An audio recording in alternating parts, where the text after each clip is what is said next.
텅 빈 새벽 공장 앞에 서면 형광등 불빛 아래로 차가운 안개가 깔리고 어디선가 기계 돌아가는 둔탁한 소리만 울려 퍼집니다. 대한민국 수출 현장의 새벽은 늘 이렇게 고요하고 치열합니다. 그런데 요즘 이 새벽 풍경 속에서 일하는 사람들의 표정이 사뭇 달라졌습니다. 원달러 환율이 440원을 넘어 440원을 위협하고 온 나라가 고환율의 공포에 떨고 있는 바로 이 시점에 오히려 연봉이 폭등한 직군이 존재합니다. 누군가는 환율 때문에 해외여행을 포기하고 수입 물가에 한숨을 쉬는데 또 다른 누군가는 같은 환율 덕분에 통장에 찍히는 숫자가 달라지고 있습니다. 오늘 이 영상에서는 고환율 시대에 오히려 웃고 있는 5가지 직군의 비밀을 하나하나 파헤쳐 보겠습니다. 도대체 왜 같은 환율인데 누구는 울고 누구는 웃는 것일까요? 이 질문에 대한 답을 찾으려면 먼저 환율이라는 거대한 톱니바퀴가 어떻게 돌아가는지 그 구조부터 들여다봐야 합니다. 환율이 오른다는 것은 쉽게 말해 달러의 값이 비싸진다는 뜻입니다. 1000달러를 벌어오면 예전에는 130만 원이었던 것이 지금은 345만 원이 되는 것입니다. 수출로 달러를 벌어들이는 기업 입장에서는 같은 물건을 팔아도 원화로 환산했을 때 매출이 저절로 불어나는 마법이 일어납니다.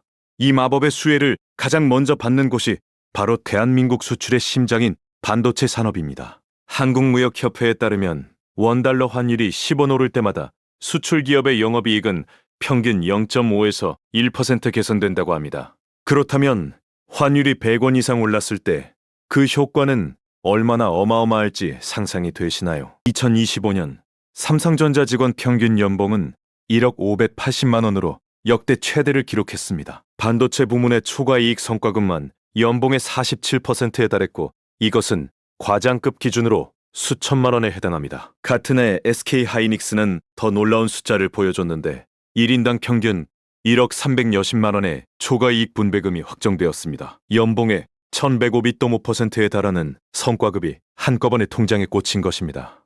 반도체 호황 자체도 큰 이유이지만 고환율이 달러 기반 매출을 원화로 바꿀 때 발생하는 환차익 효과가 이 실적을 더욱 부풀렸습니다.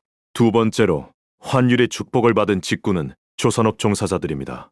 HD 한국조선해양은 2025년 영업이익 3조 9천억 원이라는 사상 최대 실적을 기록했습니다. 수주 목표 100매국억 달러를 훌쩍 넘긴 74억 달러를 달성하며 목표 대비 106%를 찍었습니다. 조선업은 배를 수주할 때 달러로 계약하고 2년에서 3년 뒤에 인도하면서 대금을 받는 구조입니다.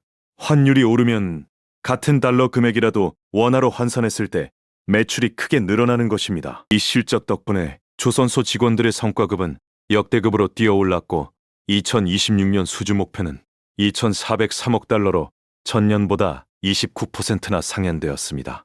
거제와 울산의 조선소와 부동산 중개소에는 오랜만에 활기가 돌고 있다고 합니다. 10년 전만 해도 구조조정의 칼바람 속에서 떠나야 했던 사람들이 지금은 높은 연봉을 받으며 다시 돌아오고 있습니다. 세 번째 수혜 직군은 바로 방위산업 종사자들입니다. 전 세계적인 군비 증강 흐름 속에서 대한민국 방산 수출이 폭발적으로 성장하고 있습니다. 한화의 어로스페이스의 2025년 평균 직원 연봉은 1억 2,400만 원으로 전년 대비 5.1% 상승했습니다.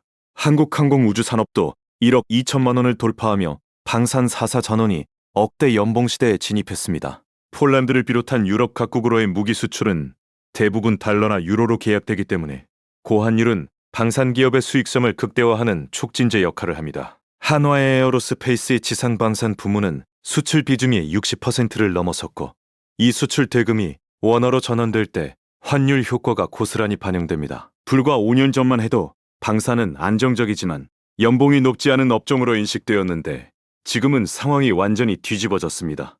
네 번째 수혜자는 자동차 산업 종사자들입니다. 현대자동차 직원의 2025년 평균 급여는 1억 3,100만 원으로 전년 대비 5.6% 늘었습니다. 기아 역시 1억 3,400만 원을 기록하며 3년 연속 상승세를 이어가고 있습니다. 현대차와 기아는 미국 시장에서 합산 183만 대를 판매하며 시장 점유율 11.3%로 사상 최대를 찍었습니다. 미국에서 벌어들인 달러가 고환율 덕분에 원화 환선 매출로 크게 부풀려졌고 4분기 실적 발표에서도 우호적인 환율 효과가 매출 성장의 핵심 요인으로 꼽혔습니다. 성과급은 기본급의 480%에 1,100만 원의 격려금까지 더해져 현장 직원들 사이에서는 웃음이 끊이지 않았다고 합니다. 자동차 부품 협력사까지 포함하면 환율 수혜를 받는 인원은 수십만 명에 달합니다. 5번째 직구는 가장 흥미로운 사례인데 바로 해외 기업에서 달러로 급여를 받는 원격 근무자들입니다. 한국에 살면서 미국이나 유럽 기업의 업무를 원격으로 수행하고 달러나 유로로 보수를 받는 사람들이 늘어나고 있습니다. 환율이 700원대였을 때 연봉 10만 달러는 약 1억 2천만 원이었지만 지금 440원 기준으로는 1억 4,500만 원이 됩니다. 같은 일을 하면서 2,500만 원이 더 생기는 셈이다. 특히 소프트웨어 개발자와 디자이너, 그리고 마케팅 전문가 같은 직군에서 이런 해외 원격 근무가 빠르게 확산되고 있습니다. 이들은 한국의 낮은 생활비와 높은 달러 환율이라는 이중 혜택을 동시에 누리고 있습니다. 게임 업계도 빼놓을 수 없는데 넥슨 크래프톤 넷마블 등 주요 게임사의 해외 매출 비중이 절반을 넘어서면서 고환율이 완화 환산 실적을 끌어올리고 있습니다. 게임 업계 상위 10개사의 직원 1인당 평균 급여는 9,700만 원에 육박하며 억대 연봉 문턱에 다가서고 있습니다. 그렇다면 이 환율 효과는 영원히 계속될 수 있을까요? 여기서 냉정하게 짚어봐야 할 점이 있습니다. 환율은 양날의 칼이라는 사실입니다. 수출 기업이 웃을 때 수입에 의존하는 기업과 내수 시장은 신음하고 있습니다. 원자재를 수입해야 하는 중소기업들은 환율이 10원 오를 때마다 원가가 1에서 1.5%씩 상승하는 압박에 시달리고 있습니다. 한국무역협회 조사에 따르면 수출 기업의 40.5%가 오히려 해외 바이어로부터 환율 상승을 이유로 단가 인하 요구를 받았다고 응답했습니다. 고환율이 반드시 수출 기업에게만 좋은 것은 아니라는 뜻입니다. 또한 환율이 높아지면 해외에서 사오는 반도체 장비와 소재 가격도 함께 오르기 때문에 장기적으로는 수출 기업의 비용 구조에도 부담이 됩니다. 결국 환율 수혜를 지속적으로 누리려면 기업이 자체적인 기술 경쟁력과 원가 절감 능력을 갖추고 있어야 한다는 것이 핵심입니다.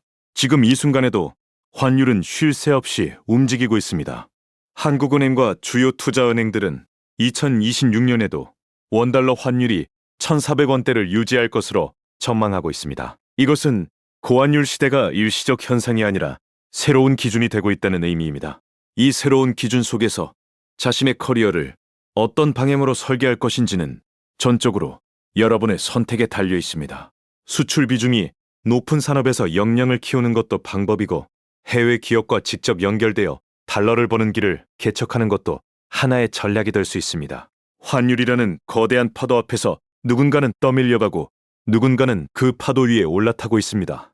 그 차이를 만드는 것은 결국 정보와 준비라는 사실을 오늘 영상을 통해 꼭 기억해 주시기 바랍니다.